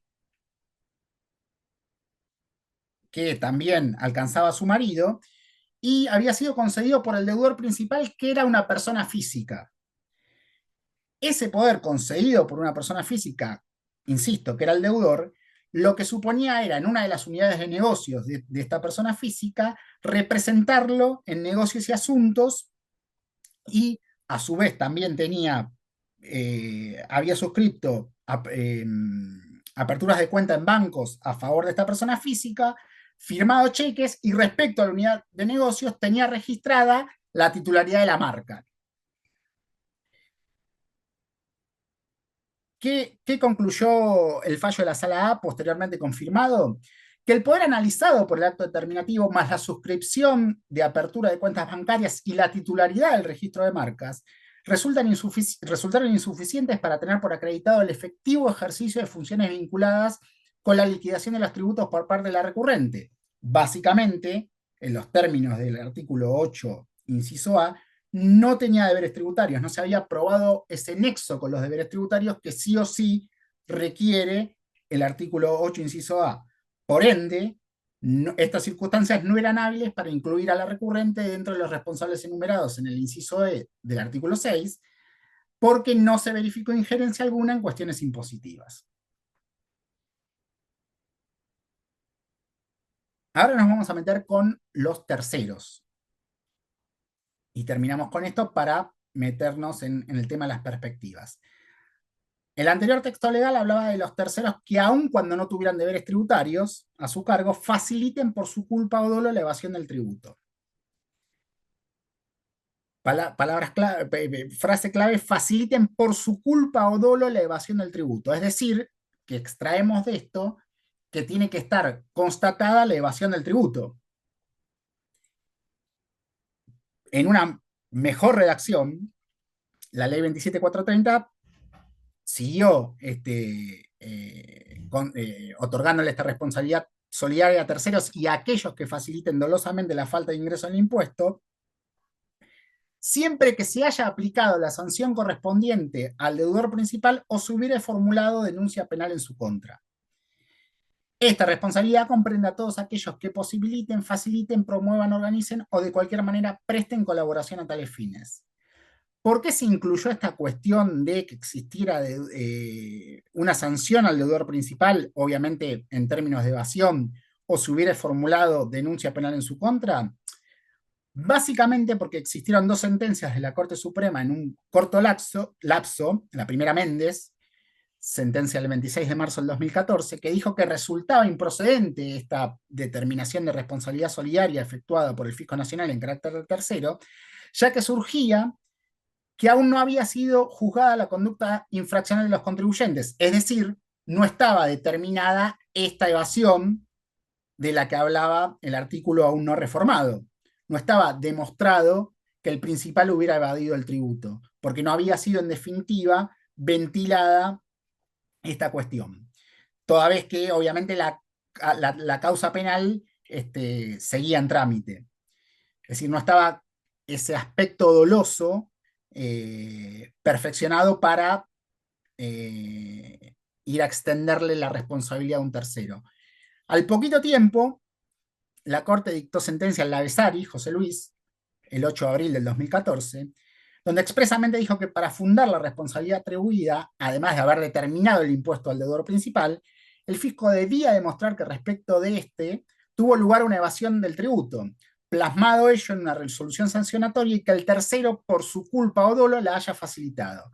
Es decir, acá claramente están determinados los dos elementos fundantes del inciso. Primero, que existe una evasión del principal. Y segundo, que el tercero haya tenido una participación tal que la haya facilitado. Vemos en la nueva redacción que estos fallos fueron, insisto, con la anterior redacción, ahora es mucho más abarcativo, porque habla de comprender a todos aquellos que posibiliten, faciliten, promuevan, organicen o de cualquier manera presten colaboración a tales fines. Respecto a este inciso y a lo procedimental, recientemente en Cavalier y Ana María, sentencia el 25 de febrero del 2025, uno de los responsables solidarios se había definido su imputación mediante este inciso, mediante un tercero que se había determinado su responsabilidad a partir de escuchas telefónicas y chats obtenidos en allanamientos y en la cotitularidad de una cuenta con un proveedor impugnado, es decir, ni siquiera relativo al principal. El tema es que no surgía del acto apelado ni de las constancias de la causa que el comportamiento desde el punto de vista infraccional de la deudora principal hubiera sido juzgado en sede administrativa o en sede penal, en tanto no existía esta resolución sancionatoria o sentencia judicial. Por lo tanto, el fallo concluyó que no estaba concretado el presupuesto exigible que permitiera atribuir válidamente la responsabilidad solidaria a un tercero en los términos del inciso E del artículo 8 de la Ley de Procedimiento, resultando insuficiente el argumento acusatorio del fisco respecto de su activa participación en la supuesta maniobra de compra de cereales en el mercado marginal. Básicamente el fisco entendía que por su sola participación ya encuadraba en este inciso, y en realidad lo que se necesitaba era que esa evasión del principal se hubiera realmente definido, lo cual no sucedía. Específicamente lo que tiene que ver con más allá del procedimiento y lo que tiene que ver con el término de la atribución, en Méndez, que fueron los antecedentes del fallo de la Corte, se hizo un desarrollo acerca de qué es lo que implicaba que este tercero facilitara la evasión tributaria por su culpa o dolo. Bueno, lo que se dijo es que básicamente había una suerte de participación y o complicidad y connivencia con el infractor para poder llegar al fin de esta evasión tributaria. En lo doctrinario,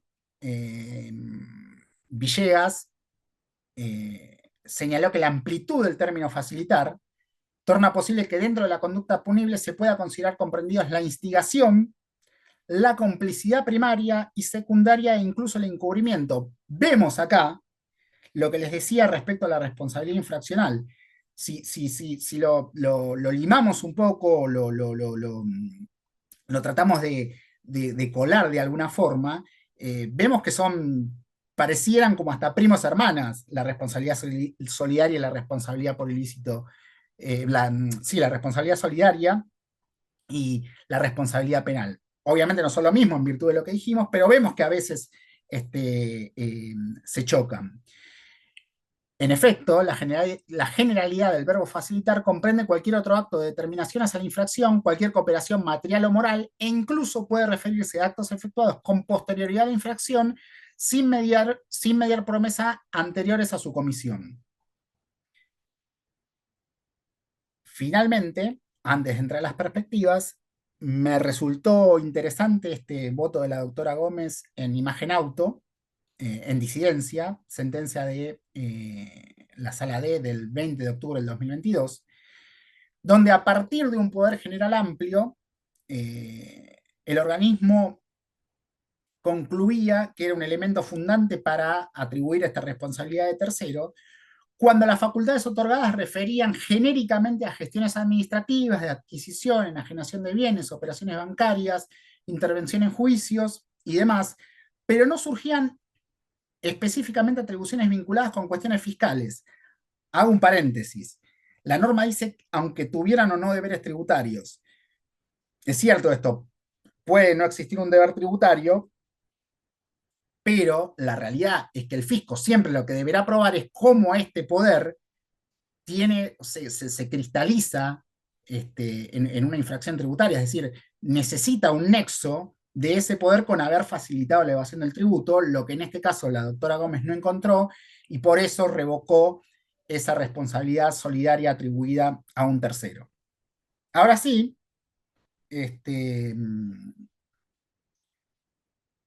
vamos a las perspectivas, en la cual lo primero que planteo básicamente es si puede expandirse el análisis del aspecto subjetivo. Y en virtud de qué es esta cuestión, un segundito, que tengo un problema técnico, bueno, ahora sigo.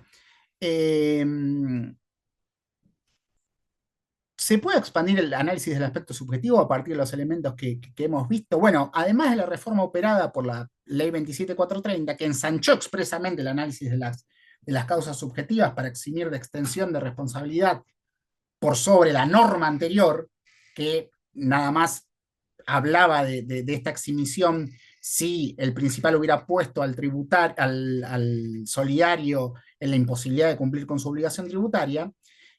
Más allá de esta expansión surgen algunos fallos que, sin perjuicio de no tratarse la cuestión puntual de la responsabilidad solidaria, permiten contemplar nuevos enfoques.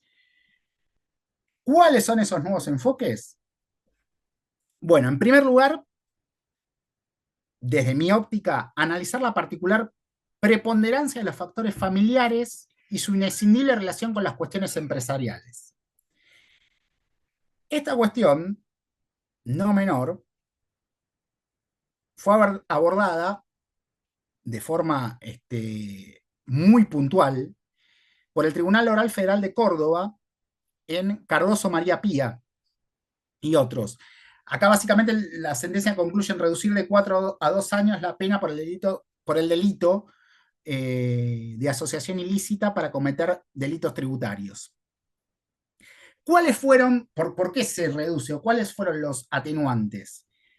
La edad al momento de los hechos de las imputadas, la relación asimétrica con el padre, que expresamente la sentencia habla de una figura de autoridad que regía tanto en el ámbito laboral como familiar, la emancipación por voluntad, utilidad y decisión unilateral de su padre, el impacto que el vínculo paterno-filial, jefe y organizador para la sentencia de la asociación ilícita pudo haber tenido, y el hecho de ser madre en uno de los casos, además de la inexperiencia de ambas imputadas en el rubro laboral.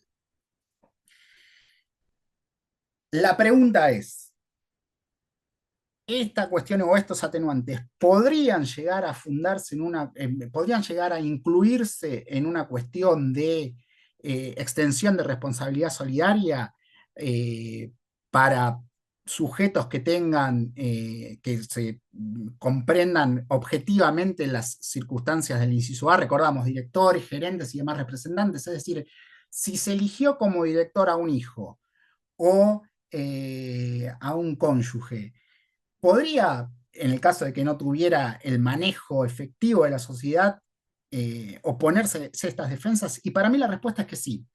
Primero, básicamente por una cuestión que tiene que ver con lo que dice la norma, que expande a partir del carácter subjetivo esta cuestión. O sea, que da un margen mucho mayor a aquel que hablaba de la empresa poniendo la imposibilidad de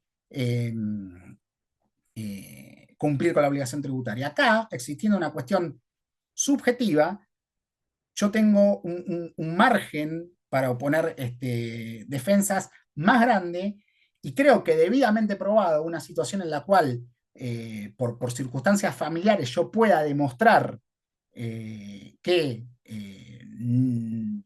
la persona o el responsable, el pretendido responsable solidario, no estuvo manejo y disposición de los fondos. Estas circunstancias yo creo que son hoy por hoy válidas para definirlo. Y de hecho, si ustedes se fijan en los fallos que nombré de Beatriz González y de Fernández Marina Josefa, esta circunstancia de que existe un vínculo de cónyuges fue traído a la palestra, digamos. Entonces, me parece que estas cuestiones y estos atenuantes, como perspectiva de la responsabilidad solidaria y en virtud de una visión más global de la imputación que se hace, tiene o puede llegar a tener cabida. Puede llegar a tener cabida tanto para la defensa como también para el fisco, porque ¿qué pasó en Viola Hernán José? En este caso, la acusación consistía en que el socio gerente de una SRL transfirió bienes sociales con el objetivo de evitar que en ese momento AFIP pudiera hacer efectivas sus acreencias. Puntualmente, una de esas, o 6 de esos bienes, en este caso rodados, los había transferido a su cónyuge.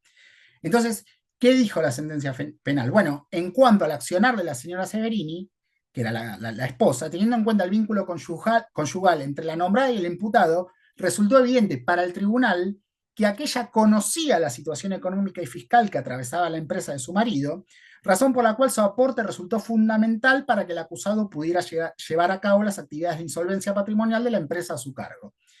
En este caso, una situación así, debidamente demostrada por el fisco, ¿qué generaría? La responsabilidad solidaria por terceros, la del 8, inciso E.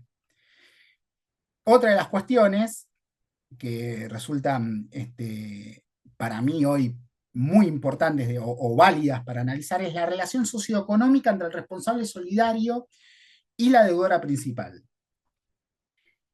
En Gómez, ¿se acuerdan que habíamos hablado de esto de que para mí resultaba polémico?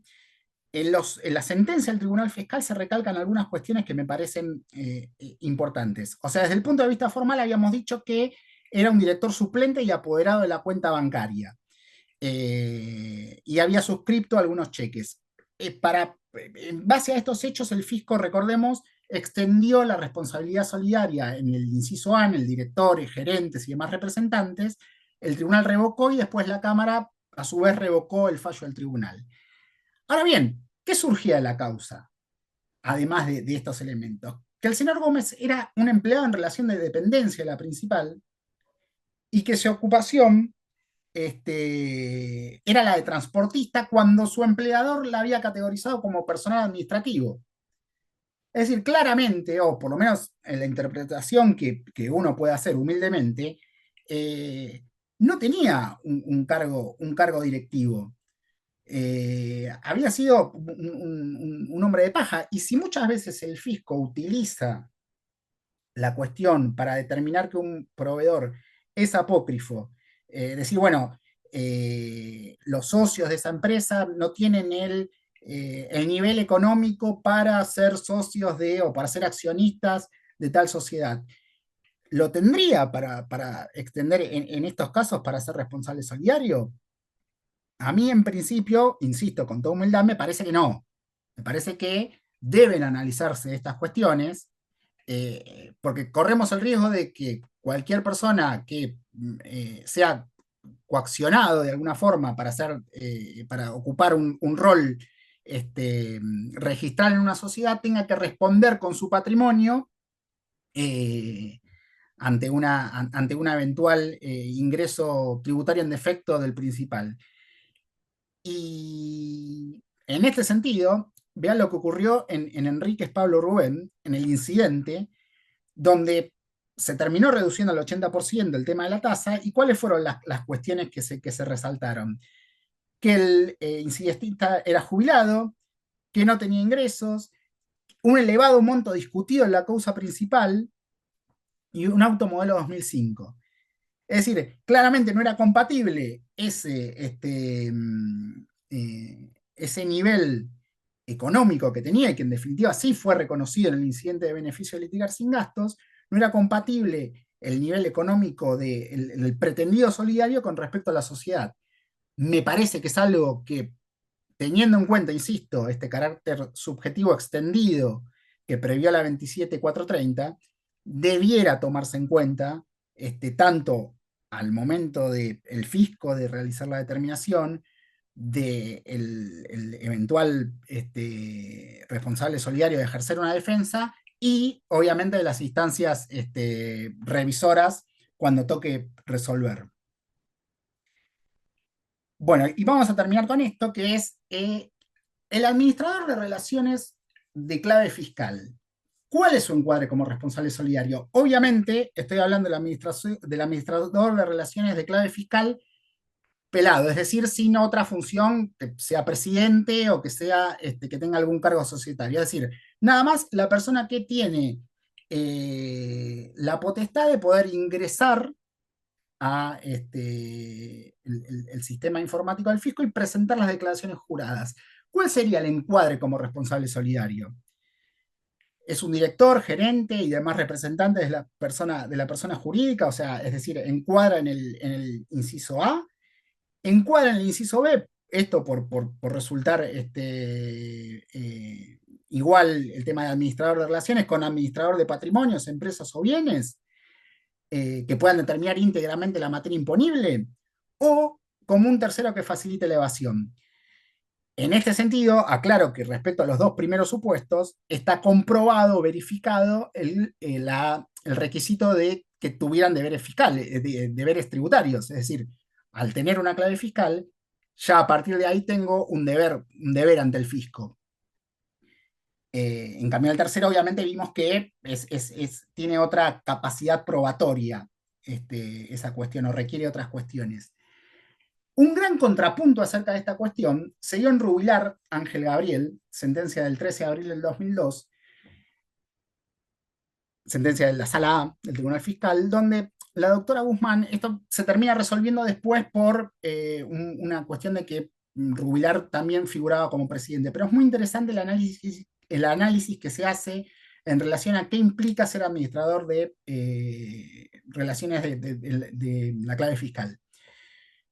En efecto, se adentra en el análisis de la RG 3173, que establece los requisitos para interactuar con los servicios informáticos del fisco, donde se dice que las personas jurídicas deben hacerlo mediante clave fiscal de su representante legal habilitado para hacer presentaciones, y por cuenta de esta, previendo también que el cese de mandato implica la baja automática de servicios habilitados.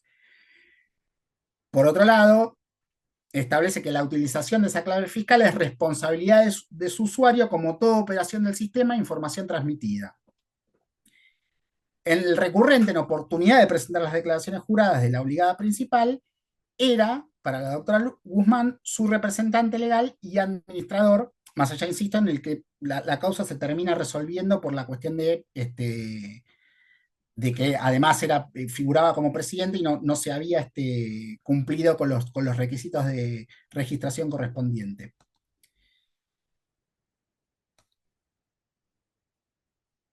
El contrapunto lo da el voto del recordado, doctor Marcheschi, que en paz descanse, que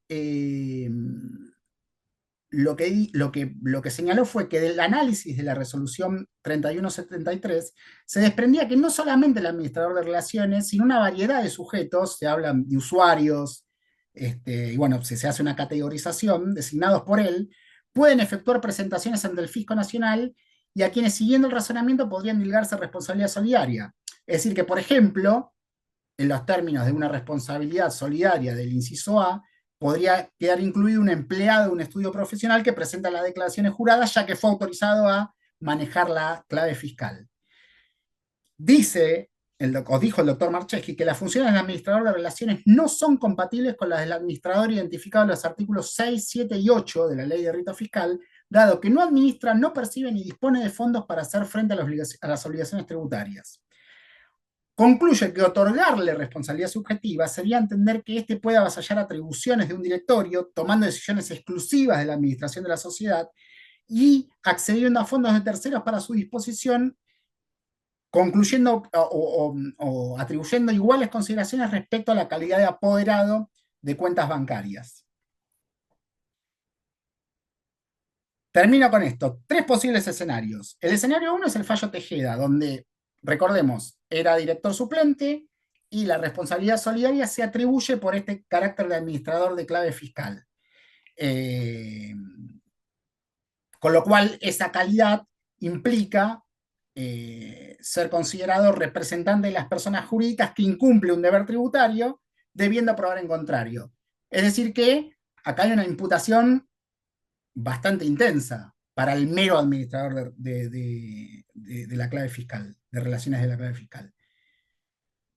Particularmente no estoy de acuerdo con esto, en virtud de lo que hemos venido desarrollando. No parece que tenga el manejo un mero administrador de clave fiscal de la dirección de la sociedad. Existe un segundo escenario, que es que, sin que exista designación societaria y revistiendo solamente carácter de administrador de clave fiscal, el fisco puede demostrar a través de elementos probatorios el principio de realidad económica que el presunto responsable solidario tenía funciones directivas y organizativas en la sociedad. El requisito, insisto, del deber tributario ya estaría cumplido. Este principio de realidad económica está autorizado o se autorizó en el fallo de Llano Pablo Enrique de la Sala 3 del 23 de octubre del 2009, donde se dijo que aunque la responsabilidad debía ser establecida por ley, es decir, debía, en este caso, sujetarse al inciso A, podría acudirse a la realidad económica si se justificara la aplicación por las circunstancias del caso. Es decir, que lo que dice es, bueno, supongamos que no tenés ese cargo, pero si yo por la responsabilidad, por la realidad económica demuestro por otros medios que vos sí lo tenías y que tenías manejo de la empresa, yo te podría endilgar este inciso A. Obviamente acá la cuestión reviste una cuestión muy fuerte a nivel probatorio, para que el fisco se haga cargo del principio de realidad económica y pruebe en ese sentido. Y el tercer escenario es, bueno, como se falló en Tejeda y en Gómez, cae el inciso A, ¿puede reconducirse? El administrador de relaciones carece de cargo societario, como dijo Marcheschi, no es un representante legal y no toma decisiones relativas a la administración de la obligada principal. Si se toma este criterio, no puede recalificarse la responsabilidad solidaria en virtud de no permitirse que implicaría no existir un pleno ejercicio del derecho de defensa. Es decir, si yo digo que la causal del inciso A no funciona, no puedo llevarla después a cualquiera de los otros incisos que me permiten extender la responsabilidad solidaria. No está la del A, el ajuste o la extensión de responsabilidad cae.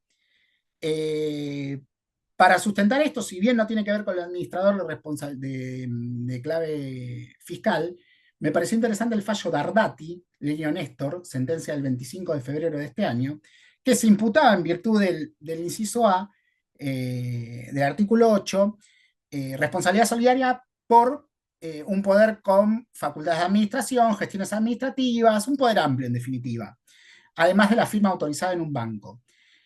¿Qué dijo la sala A? Que el hecho de contar con un poder o estar habilitado para operar una cuenta bancaria o incluso de participar en la representación del ente en algún caso puntual, no resultan elementos definitivos para la atribución de la responsabilidad solidaria en tanto no se suplían las funciones propias que legalmente reposan en cabeza de un directorio. De admitir ese proceder, se estaría habilitando al organismo a entender de forma indebida una figura que va de suyo, insisto, la del inciso A del artículo 8, implica no una mera potencialidad, sino que el sujeto en cuestión verdaderamente hubiera estado en condiciones de dirigir el comportamiento del ente representado y lo hubiera hecho sin lugar a dudas. Es decir que, a mi entender, en virtud de todos estos elementos, el administrador de relaciones de clave fiscal, si quisiéramos extenderle la responsabilidad solidaria, sería un tercero que, teniendo que probarse, hubiera facilitado por su culpa dolo la evasión del tributo, obviamente habiéndose definido la evasión por resolución sancionatoria o por denuncia penal. Eso implica, por un lado, respetar una secuencia procedimental. Esto es, que se haya aplicado la sanción correspondiente al deudor principal o se hubiera formulado la denuncia penal en su contra. A su vez, el fisco va a tener que explicar cómo el supuesto responsable facilitó la evasión. En el otro supuesto, en el que habíamos visto que entre otros está exteriorizado en Tejeda, es, bueno, vos fuiste representante legal o fuiste representante de la sociedad por ser administrador de la clave fiscal, bueno, me vas a tener que mostrar en contrario que subjetivamente no eras responsable solidario, o la responsabilidad solidaria no tiene sustento. Acá, en este caso, va a ser el fisco el que tenga que probar primero cómo ese supuesto responsable solidario, el administrador de relaciones de clave fiscal, facilitó la evasión. Y ello, obviamente, protege el derecho del defensa del mero administrador de relaciones, que en la práctica podría ser un dependiente o un asesor, un contador, siendo que, obviamente, la imputación en el 8 inciso A invierte la carga de la prueba. Así que, bueno, estas son las perspectivas y el análisis de fallos que he elegido para esta exposición. Les Bueno, agradezco enormemente la compañía y les pido disculpas nuevamente por por la cuestión tecnológica del principio de la charla. excelente, Nico. La verdad que muy claro, muy preciso. Y el tema como que lo desarrollaste con una amplitud bastante importante. Así que bueno, a ver, si te parece, quedamos abiertos para ver si alguien quiere hacer alguna pregunta o quiere hacer algún comentario. Por supuesto. A ver, lo que les pedimos es que el que quiera hacer una pregunta, que abra el micrófono, ¿sí? Y la hace directamente, digamos, sobre los temas que hemos tratado en la reunión de hoy. Bueno, parece que hemos sido lo suficientemente claros, con lo cual no queda más que agradecerte, Nico, por tu exposición, por todo, digamos, la calidad de lo que has dicho y todo el trabajo enorme que has puesto, digamos, en haber armado toda esta charla que tuvimos hoy. Así que te agradezco un montón y saludo a todos los participantes de esta charla, les agradezco por haberlos acompañado y les estaremos avisando por redes cuando vamos a realizar la próxima actividad. Así que bueno, les mando un saludo a todos y quedamos pendientes para el próximo encuentro. Adiós y buenas noches. Muchas gracias, buenas noches, gracias Nico, excelente todo. Buenas noches. Chao, chao, hasta luego, gracias a todos. Muchas Buenas gracias, noches. Excelente la presentación, muy variados los temas planteados y bueno, creo de mi parte no quedó ningún tema sin cubrir, más, superó las expectativas. Muchas gracias, Nicolás. Saludos para Gracias, todos. Ezequiel.